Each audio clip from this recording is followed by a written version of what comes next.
and welcome to We Fly Together, tools for folks in academia to move collectively and share the load so that we can heal, dream, and be human. I'm Dr. Angie Little. I wanted to share a little bit about the naming of We Fly Together because it comes from the collectivism of geese. Geese can fly farther in a group than they could alone, and the goose at the top of the V formation has the hardest job, and the geese actually trade off, which I thought was pretty cool. So when I thought about building a new website and working with folks to develop resources that had to do with collectivism, I thought it'd be cool if we named that after geese.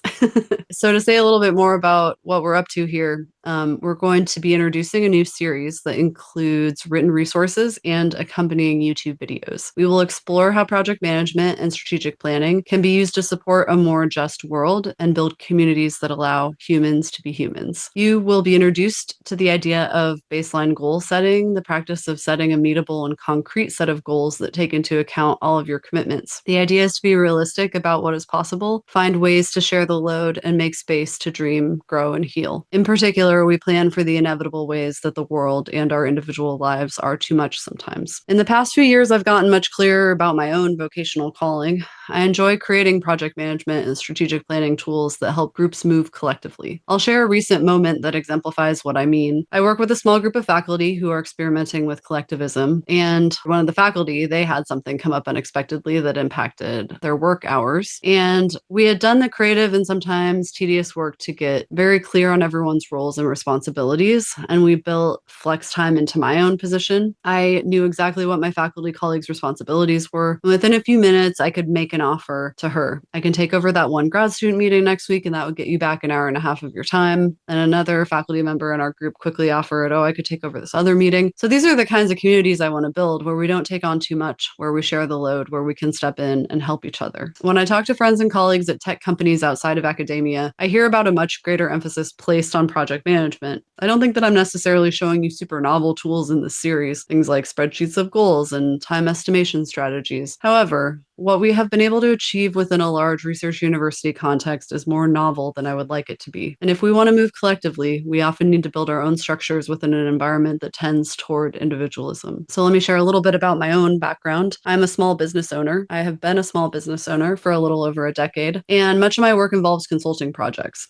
In these projects, if you estimate your time wrong, this has direct repercussions for how much you get paid. So if a 10-hour project suddenly becomes 20 hours, then your 150 an hour quickly becomes 75. Not ideal. So over the years, this constraint has propelled me to get pretty good at estimating how long tasks will take me. I also work in university employment positions part-time. I have a PhD that focused on university physics education. And so this mix of small business and employee work has given me a lot of insight. Academics who go straight from PhD to postdoc to professor are often less experienced in project management and time estimating. This is understandable because project management is not emphasized in PhD programs. Many professors take an approach to their jobs as, I'll handle the overload. However, this doesn't work for me when I'm paid part-time by universities and part-time through my small business. Additionally, I realized that the idea of I'll handle the overload as a model isn't working well for faculty either. Faculty are often stressed and feeling bad that they're dropping balls, and the individualistic culture at a large research university in particular works against people thinking creatively and sharing the load with each other. I've been the lead of project management and strategic planning for a physics education research group at Michigan State University for a number of years. Most recently, our research group worked on 4 grants with a combined total budget of nearly $8 million.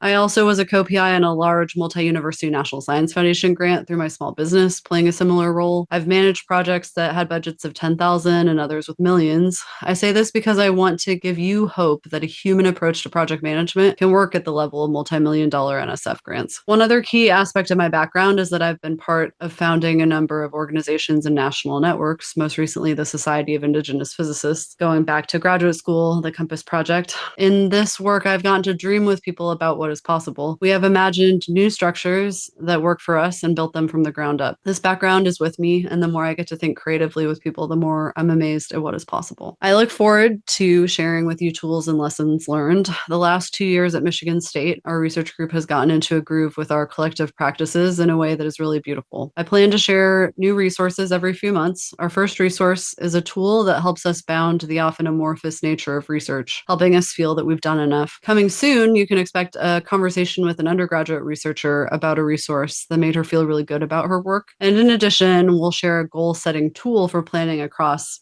an entire grant or multiple grants. My social media and website will be linked to the description of this YouTube video and in the resource itself. So that's kind of where we're headed. I'm excited about launching this new project, and I'm excited to connect with you all. I hope that we're going to share some really helpful things. To close, I'd like to give some acknowledgments. I'd like to honor the communities that I've been able to dream and grow within: the Compass Project and Access Network communities, the NSF Transfer Advocacy Groups grant team, the Michigan State University research groups in physics education that I've been a part of, and the Society of Indigenous Physicists community. I also just want to honor some of the personal work I've engaged in as a small business owner to understand my own time and to support others to do the same. And I have to always give a special shout out to my longtime colleague, Dr. Vashti Sautel. We dreamed a research lab steward position for me into the world, and it's been a beautiful thing. In closing, I just want to set an intention. I set this intention while I was sitting near Lake Michigan in Chicago. I'm sort of lucky enough to live pretty close to the lake. And my intention that I'm setting is, may these tools and stories help people. May they help Indigenous people, and may they help Chinook people. So take care, and hopefully we'll see you soon.